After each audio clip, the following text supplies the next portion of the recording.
Finding Dory. Hello, this is Mr. Ray, and this is the story of how Dory finds her family. You can read along with me in your book. You will know it's time to turn the page when you hear this sound. Oh, let's begin now. Dory was a baby blue panfish. She lived with her parents, Jenny and Charlie. But Dory was not like other fish. She suffered from short-time memory loss. Dory's parents tried to help her with her memory, but nothing seemed to work. One day, her parents taught her how to play hide and seek. Her parents hid while Dory counted, but Dory quickly forgot about the game. When her parents came out of their hiding spot, Dory was sad that she had forgotten again. When she was little, Dory was separated from her parents. Alone, she wandered the ocean looking for them. As Dory swam, she asked the different sea creatures she went to for help. As the year passed, Dory forgot all about her parents. She knew she was looking for something, but she couldn't remember what. Then one day, Dory saw a post office head nearby. She heard a panicked voice. "They took my son, help me please." The voice coming from a clownfish named Marlin. He was looking for a boat that had taken his son Nemo. Dory knew which way to go. "Hey, I've seen a boat. Follow me." Together, Dory and Marlin traveled across the ocean and brought Nemo home. When they returned from their adventure, Marlin invited Dory to live with he and Nemo on the Great Barrier Reef. Dory was very happy in her new home. One day, she went with Nemo on a class field trip to see the stingray migration. "That's us." The stingrays were going home. Dory swam after the stingrays, but she got too close to the edge of the reef. She was pulled into the undertow. As her whole world went black, she had a fuzzy memory of her parents. When Dory woke up, she had a strange feeling. "I remember something. I actually remember something. Something important." Marlin asked her what it was, but she couldn't remember. But Nemo had overheard Dory muttering about the Jew of Morro Bay, California. When he told Dory what she had said, it triggered another flashback. "My family! I remember my family! They're out there somewhere! Let's go! We have to go!" Dory raced off, but Marlin pulled her back. "No, Dory, California is all the way across the ocean. How come every time we're on the edge of this reef, one of us is trying to leave? For once, can we just enjoy the view?"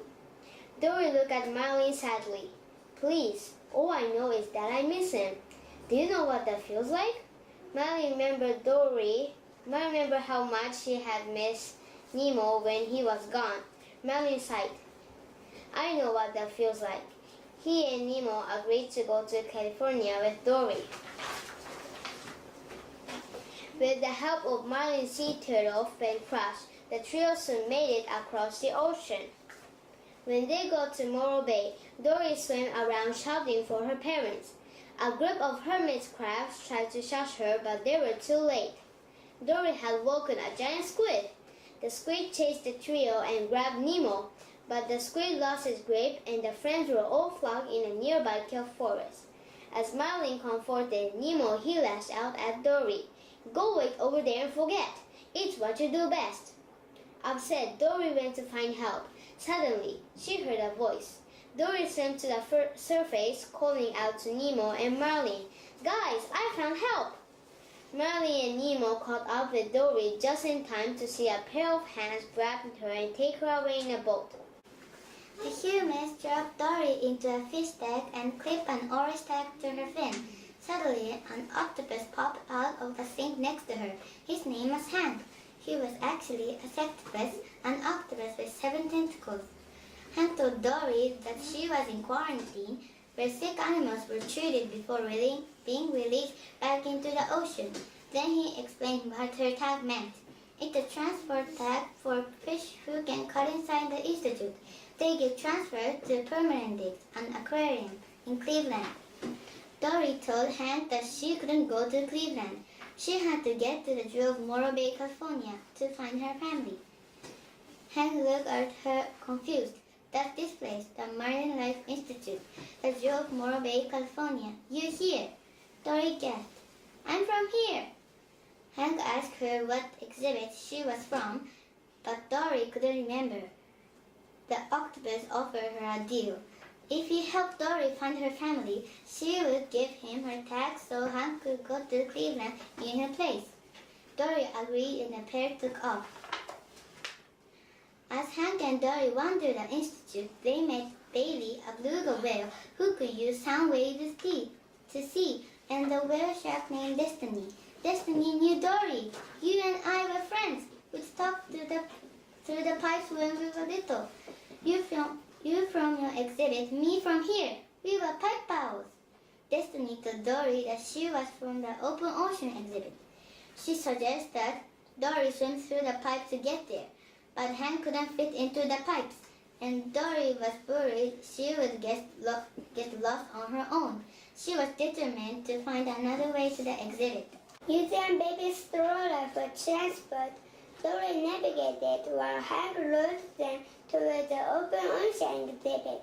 But the two made a wrong turn. They ended up in the tugboat, a tank where children got to touch sea creatures.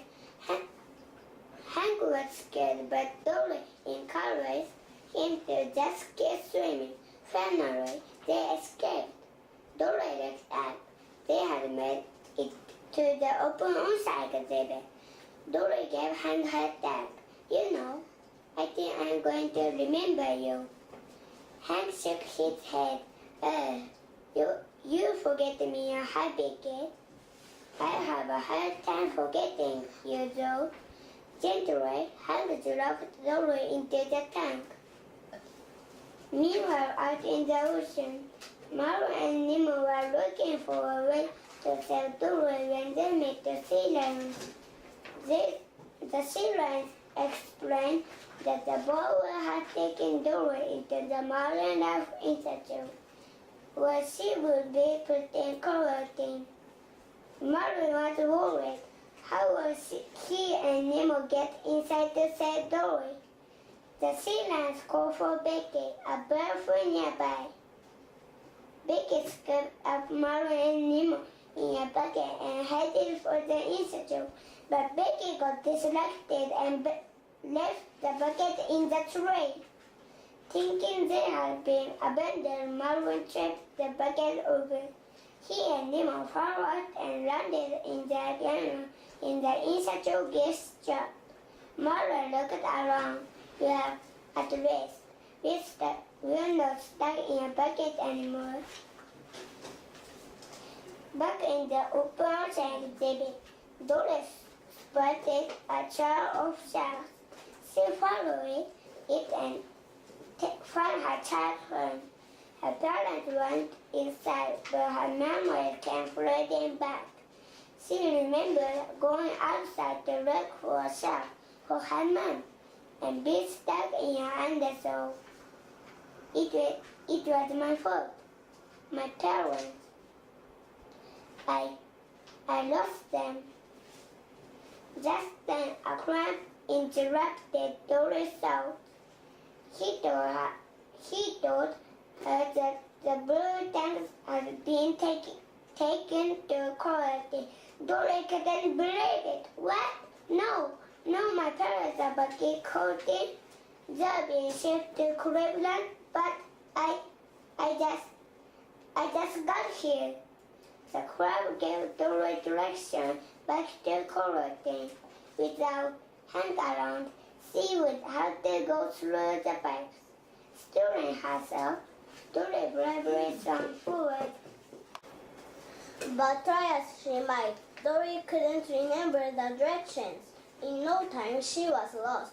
Then Dory remembered Destiny. She called out in wail to her friend. Betty and Destiny gave Dory directions to quarantine. Dory was almost there when she ran into Nemo and Marin.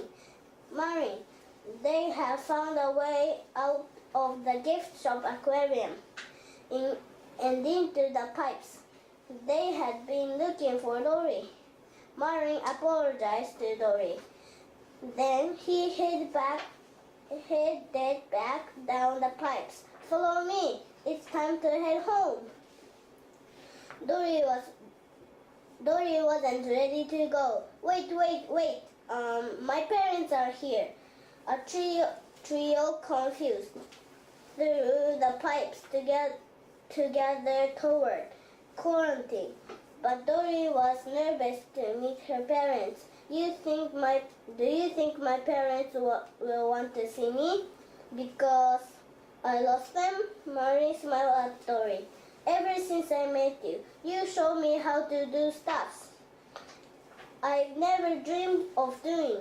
Dory, because of you, who you are, about to find your parents. And when you do that, you'll be home. When they reached quarantine, the tank of blue tanks had already been loaded on the truck to the aquarium.